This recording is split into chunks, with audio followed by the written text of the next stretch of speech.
Bonjour à tous, vous voyez ce trade magnifiquement bien exécuté sur Bitcoin? Regardez-le et posez-vous une simple question, est-ce que pour vous, c'est un trade qui a réussi ou qui a raté? Si je vous pose la question, vous savez que c'est parce que, contrairement à ce qu'on s'attend, quand on voit cette magnifique exécution, en fait c'est un trade qui a raté. Pour la raison simple que je mets des BE qui sont beaucoup trop tôt. C'est-à-dire que quand on fait du trading, il faut sécuriser. Parfois le marché arrive sur la zone, il remonte, pendant qu'il est remonté, avant qu'il soit arrivé à notre objectif, on met le BE, c'est-à-dire on vient mettre le SL au niveau du point d'entrée, comme ça on ne perd rien si jamais le marché rebaisse. Et qu'est-ce que j'ai fait parce que je suis un guignol? C'est que moi, depuis un moment, j'ai des trades qui ont un BE que je place à partir de 0,5 de profit. Et vous voyez, on voit que c'est pile poil un niveau que le marché est allé chercher. Il est allé chercher mon BE, ensuite il est revenu et là, il est allé chercher mon objectif de profit. Par conséquent, c'est un trade qui m'a rapporté 0€, qui m'a également fait perdre 0€, mais perdre de l'argent, en fait, je préfère en gagner que de ne pas en perdre.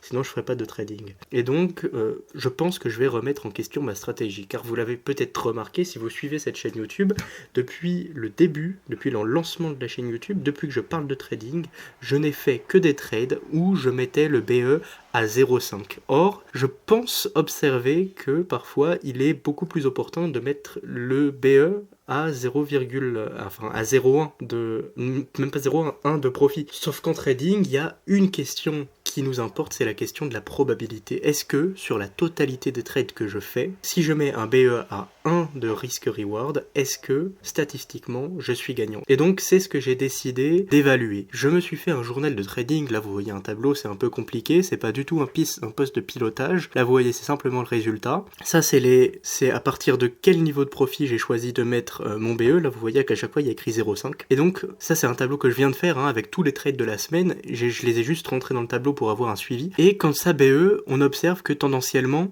si j'avais mis un BE de 0,1, est-ce que ça aurait BE? Non, oui, oui, oui, oui, oui, et à chaque fois c'est oui. Par conséquent, là, si avec tous mes trades, depuis le début, j'avais mis un BE à 1, ça aurait été rentable. Donc moi ce que je pense, c'est que je vais continuer pendant quelques jours de faire des trades où c'est à 0,5 de profit que je mets le BE, comme ça j'aurai un petit peu plus de données, et puis il est possible que dans les jours qui suivent, donc probablement pas lundi puisque c'est férié, mais mardi, mercredi, jeudi, je me décide à changer un peu cette partie-là de ma stratégie. Parce que vous avez remarqué là, on a des zones plates, ça c'est l'évolution de mon capital, je suis passé de 50 à 70 à 50 à 40, et là je suis en train de rebaisser, j'ai pas fini de remplir les derniers trades, j'ai fait des pertes, je suis descendu à 20, et pourtant, souvent quand je BE, c'est des moments où j'aurais pu faire des augmentations de capital. Et donc on a l'impression que ma stratégie n'est pas rentable pour l'instant, alors que je pense que je suis à presque rien de la rendre rentable. Donc je pense que dans la semaine, il y a une vidéo de remise en question de la stratégie, une remise en question profonde, où je vais bien expliquer les choses qui vont arriver, comme ça va pouvoir remettre les choses à plat, et l'objectif c'est qu'avec cette nouvelle stratégie, on fasse de la promesse de cette série de vidéos une réalité, c'est-à-dire qu'on passe d'un capital de 50, comme vous le voyez sur le compte, j'ai démarré avec 50, cette fois-ci on va partir de 20, et qu'on le transforme le plus haut possible, possiblement jusqu'à 50 000, c'est la promesse de cette série de vidéos.